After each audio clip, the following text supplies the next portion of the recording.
Hello বন্ধুরা, আশা রাখি সকলে খুবই ভালো আছো। আজকে এই কনকনে শীতে মায়ের হাতের স্পেশাল মশলায় স্পেশাল খিচুড়ির রেসিপি নিয়ে তোমাদের সামনে হাজির হয়েছি। তো দেখো, প্রথমেই মা এখানে আলুগুলো ভেজে নিয়েছে। ঠিক মাংসের আলু যেমন হয় ঠিক তেমনভাবেই কিন্তু খিচুড়ির আলুগুলোকে মা কেটে নিয়েছে। আর আলুগুলোকে কিন্তু খুব লাল লাল করে ভেজে নিয়েছে। ভেজে নেওয়ার পরে ওই আলু ভাজা তেলের মধ্যেই এখানে ডাল দিয়েছে। কতটা ডাল দিয়েছে দেখো, এই কৌটোর 1.5 কৌটো মতো ডাল এখানে মা দিয়েছে। ডালটাকে দিয়ে খুব সুন্দর করে একটু লালচে রং ধরিয়ে ভেজে নিতে হবে। আজকের রেসিপি কেমন লাগলো সেটা কিন্তু তোমরা কমেন্টে এসে জানাতে ভুলো না। Welcome back to my Bengali kitchen. Bengali কিচেনের সকল বন্ধুকে স্বাগত। আশা রাখি আমার সমস্ত বন্ধুরা খুব ভালো আছো। তোমাদের আশীর্বাদ এবং ভালোবাসায় আমিও ভালো আছি। তো দেখো, সমস্ত ডালগুলো মা দিয়ে একসাথে ভেজে নিচ্ছে লালচে রং ধরিয়ে। আর এই খিচুড়িটা কিন্তু কোনো রকম তোড়জোড় ছাড়াই বানানো হয়েছে। কিন্তু আগেও রেসিপিতে তোমাদেরকে বলেছি যে মায়ের হাতের সমস্ত কিছুই কিন্তু স্পেশাল হয়, তাই তোমাদের সাথে খিচুড়ি রেসিপিটাও শেয়ার করলাম। তোমাদের বলেছিলাম শেয়ার করব, তাই শেয়ার করে নিলাম। দেখো, এখানে 1.5 কৌটো চাল দিয়েছে মা, 1.5 কৌটো মুগ ডাল দিয়েছে আর 3 কৌটো চাল দিয়েছে। চালটাকে খুব সুন্দর করে মা 2বার থেকে 4বার ধুয়ে নিয়েছে খুব পরিষ্কার করে। আর এখানে দেখো আতপ চাল আছে।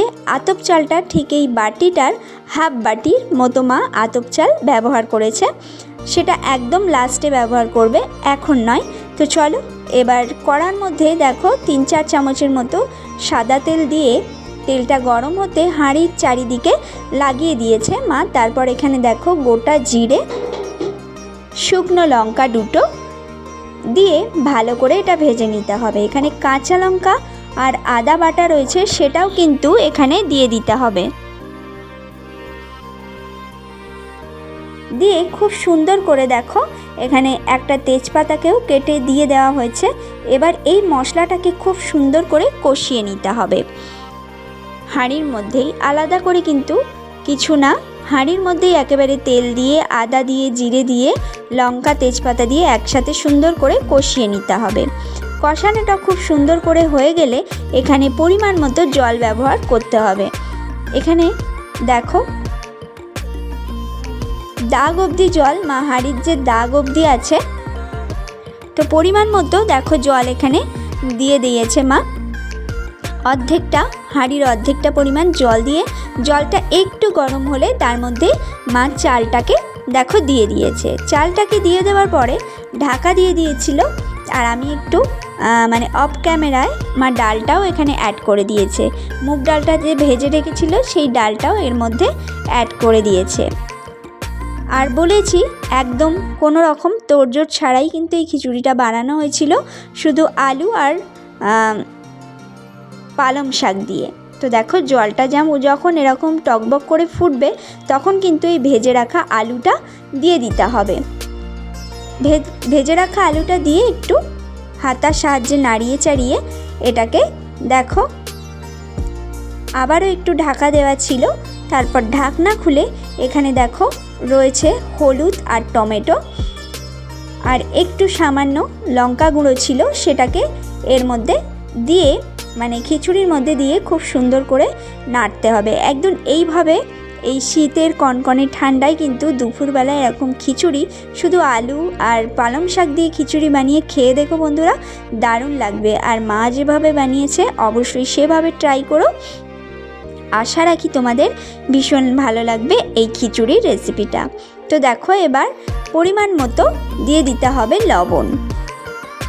পরিমাণ মতো লবণ দিয়ে খুন্তির সাহায্যে খিচুড়িটার সাথে নাড়িয়ে চাড়িয়ে মিশিয়ে নিতে হবে। আর বারবার করে কিন্তু নাড়াতে হবে, না তো খিচুড়িটা আবার নিচে ধরে যাবে, তাহলে কিন্তু খিচুড়িটা একদম খেতে ভালো লাগবে না।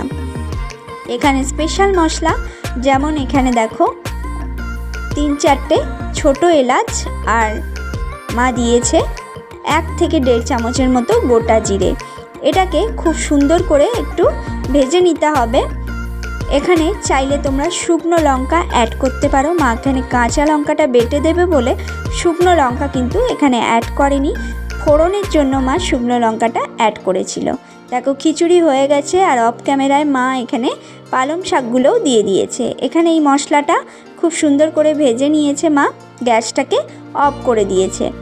এবার একটা বাটিতে ঢেলে এরকমভাবে মশলাটাকে একটু থেতো করে নিতে হবে। একদম পুরো মিহি করে গুঁড়ো করলে হবে না, একটু একটু গোটা থাকবে আর গুঁড়ো করতে হবে, ঠিক এইভাবেই করে নিতে হবে। তো দেখো মশলাটা কিন্তু আমাদের রেডি হয়ে গেছে। এবার খিচুড়ির মধ্যে দিয়ে দিতে হবে। আর দেখো এখানে কাঁচা লঙ্কাটাও মা দিয়ে দিয়েছে। দেখো লাস্টে, একদম লাস্টে কাঁচা লঙ্কাটা দিয়েছে আর এই মশলাটা বেটে দিয়ে দিয়েছে। আর আতপ চালটা কিন্তু দিয়ে দিয়েছে মা, এটা অফ ক্যামেরায়, সেটা আমি তোমাদের সাথে শেয়ার করতে পারিনি, তবে তোমাদেরকে দেখিয়ে দিয়েছিলাম। আর এখানে অল্প একটু লবণ আর চিনি মা দিয়ে দিয়েছে, আর ওপর থেকে একটু বাটার, ঘি থাকলে তোমরা ঘিও দিতে পারো। আজকের রেসিপি কেমন লাগলো অবশ্যই কমেন্টে জানাতে ভুলো না। আশা রাখি তোমাদের সকলের ভালো লেগেছে।